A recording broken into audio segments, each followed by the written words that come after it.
Hello everyone, a very warm welcome to study IAS. इस particular lecture में हम national pharmaceutical pricing authority के बारे में देखने वाले हैं एंड क्या रोल है इस पर्टिकुलर बॉडी का, ये हम यहाँ पर कवर करेंगे। स्टार्ट करते हैं अपने आज के लेक्चर को, पर इससे पहले आप सबके लिए एक इम्पॉर्टेंट बात। अन अकेडमी के साथ जुड़कर भी आप अपनी तैयारी को स्टार्ट कर सकते हैं, बेहतर बना सकते हैं। इस समय फ्रीडम फेस्टिवल चल रहा है जहाँ पर आपको 50% का ऑफ मिल रहा है ऑन यूपीएससी सीएससी सब्सक्रिप्शंस। तो ज़रूर कंसीडर करिए एंड आपको यूज़ करना होगा कोड freedom20, इस बात को याद रखिएगा।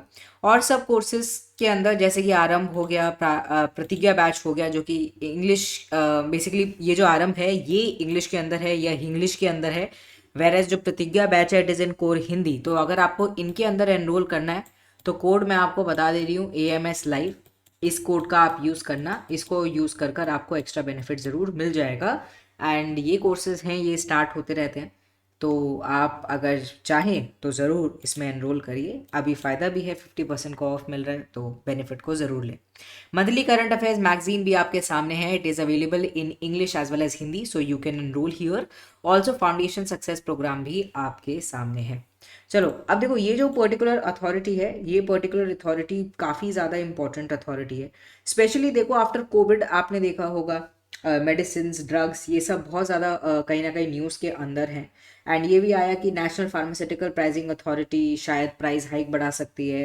10% से ज़्यादा हमें ड्रग्स बढ़ते हुए, उनका जो प्राइस है वो बढ़ते हुए नज़र आएगा, ठीक है।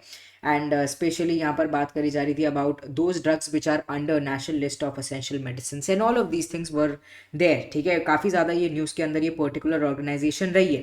हैंस हमारे लिए इसलिए इंपॉर्टेंट हो जाता है कि हमें इस पर्टिकुलर ऑर्गेनाइजेशन के बारे में बहुत अच्छी तरीके से पता हो। तो कैसी ऑर्गेनाइजेशन है? It's a government regulatory agency, जिसको बनाया इसलिए गया था कि हम कंट्रोल कर सकें एज वेल एज रेगुलेट कर सकें फार्मास्यूटिकल ड्रग्स को as well as medical devices को। अब देखो यहाँ पर सिर्फ मेडिसिन या ड्रग्स की बात नहीं हो रही, यहाँ पर मेडिकल डिवाइसेस की भी बात हो रही है। ये कुछ छोटी छोटी बातें हैं जो कि आपको याद रखनी होती है, ये इतनी छोटी नहीं है। आप सोचोगे यार हो सकता है कि ये जो मेडिकल डिवाइसेस हैं may be they are under some other authority, but no they are in somewhere, इनकी प्राइसिंग भी इजी के अंदर आती है। एंड ये इसीलिए है जिससे हम कहीं ना कहीं अफोर्डेबल रेट को अश्योर कर सके, क्योंकि देखो कोई इंसान परेशान है, बीमार है, तभी तो वो दवाइयाँ लेता है या फिर तभी तो वो मेडिकल डिवाइसेस के लिए जाता है। तो अगर मेडिकल डिवाइसेस के लिए भी जा रहे हो या कोई भी चीज़ है तो वो एटलीस्ट अफोर्डेबल होनी चाहिए। ये नहीं कि वो इतनी ज़्यादा उनका प्राइस बढ़ जाए कि आम जनता कहीं ना कहीं उनको ले ही ना पाए। तो it was constituted vide, government of India basically एक रेजोल्यूशन को लेकर आई थी 29 अगस्त 1997 में। And it was an attached office of the department of pharmaceuticals under ministry of chemical and fertiliser, ठीक है। एंड फंक्शंस की अगर हम बात करें तो ये क्या करती हैं, ये इम्प्लीमेंट करती है एंड एनफोर्स करती है प्रोविजंस एक पर्टिकुलर ऑर्डर के, that is drugs price control order, जो कि लाया इसलिए गया था, ठीक है। And it also deals with all the legal matters arising out of the decision of this particular authority. And ये मॉनिटर करते हैं कि अवेलेबिलिटी है किसी पर्टिकुलर ड्रग की कि नहीं, शॉर्टेजेस अगर होता है उसको आइडेंटिफाई करते हैं, रेमेडियल स्टेप्स कहीं ना कहीं लेते हैं, एंड कलेक्ट करते हैं, मेंटेन करते हैं डेटा को अबाउट द ड्रग्स प्रोडक्शन, उनका एक्सपोर्ट इम्पोर्ट कितना हो रहा है, मार्केट शेयर क्या है इंडिविजुअल कंपनीज का, प्रॉफिटेबिलिटी क्या है कंपनीज की जो कि मेडिसिन एंड ऑल से ड्रग कर रही हैं, मतलब डील कर रही हैं। एंड बल्क ड्रग्स के लिए देखना, उनके फॉर्मुलेशंस के लिए देखना, ठीक है। बल्क ड्रग्स काफ़ी इंपॉर्टेंट एक टर्म है, इसको हम आगे कवर करेंगे। तो इन सब के बारे में देखना कि लोगों के पास अवेलेबिलिटी मेडिसिन की होनी ही चाहिए, ये तो ऐसी चीज़ है, ऐसा रिसोर्स है दैट इज़ वेरी एसेंशियल। तो इसको बेसिकली ये पर्टिकुलर ऑर्गेनाइजेशन देखती है, नेशनल फार्मास्यूटिकल प्राइसिंग अथॉरिटी देखती है कि जो ड्रग्स प्राइस कंट्रोल ऑर्डर है इसकी बातें सामने आए एंड कहीं ना कहीं प्राइसिंग हम ड्रग्स की और सबकी ठीक से रख सकें, अवेलेबिलिटी हो ड्रग्स की, कलेक्ट करते हैं, मेंटेन करते हैं डेटा को, ठीक है। इनकी प्रॉफिटेबिलिटी कंपनीज का कितना चल रहा है क्या नहीं, ठीक है, ये सब इनका बेसिकली काम है। Also to undertake sponsor the relevant studies जो कि pricing of drugs and pharmaceutical से रिलेटेड हो रही है, रिक्रूट करना, अपॉइंट करना ऑफिसर्स को या फिर स्टाफ मेंबर को इस अथॉरिटी के लिए as per the rules and procedure जो कि गवर्नमेंट लेकर आए, ठीक है, ये इनका काम है। फिर एडवाइस देना सेंट्रल गवर्नमेंट को, अगर कोई चेंजेस लाना है ड्रग पॉलिसी के अंदर, कोई प्राइस में कोई बात हो रही है या फिर किसी पर्टिकुलर ड्रग को बैन करना है, कुछ भी हो, ठीक है। तो इनसे रिलेटेड जो एडवाइस है ये पर्टिकुलर अथॉरिटी देती है।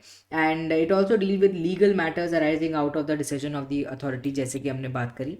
एंड रेंडर करती हैं assistance to the central government parliamentary matters के अंदर, जो भी ड्रग प्राइसिंग से रिलेटेड होगा उसके अंदर बेसिकली इनका रोल आता है। एंड इनका रोल अगर हम सिग्निफिकेंस की बात करें तो काफ़ी इंपॉर्टेंट रोल है प्राइजेस को फिक्स करने में of important drugs, and also ये अश्योर करना कि जो ड्रग्स हैं दे आर अफोर्डेबल, ठीक है, they are accessible to the citizens. Drugs का मतलब है मेडिसिन एंड ऑल हो गए जो कि आप नॉर्मली ले रहे हो।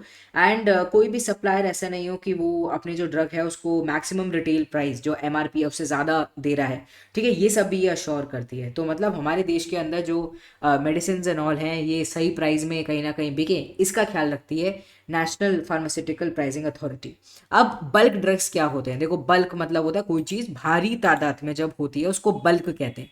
तो बल्क ड्रग को is also called as an active pharmaceutical ingredient, ठीक है, API को बेसिकली हम कहते हैं।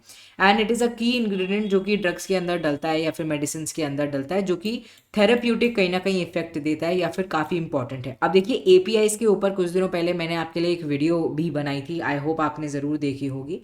तो बल्क ड्रग जो है ऐसे ही होते हैं, जैसे कि अगर हम पैरासीटामोल की बात करें तो ये एक बल्क ड्रग है which acts against the pain, ठीक है। एंड फार्मास्यूटिकल की अगर हम बात करें तो पैरासीटामोल तो ऐसा है कि मुझे लगता है कि मतलब कोई ऐसा घर होगा जिसके अंदर पैरासीटामोल नहीं देखने को मिलती है ना, काफ़ी ज़्यादा फेमस ये ड्रग है। तो इन्हीं को बल्क ड्रग्स कहते हैं।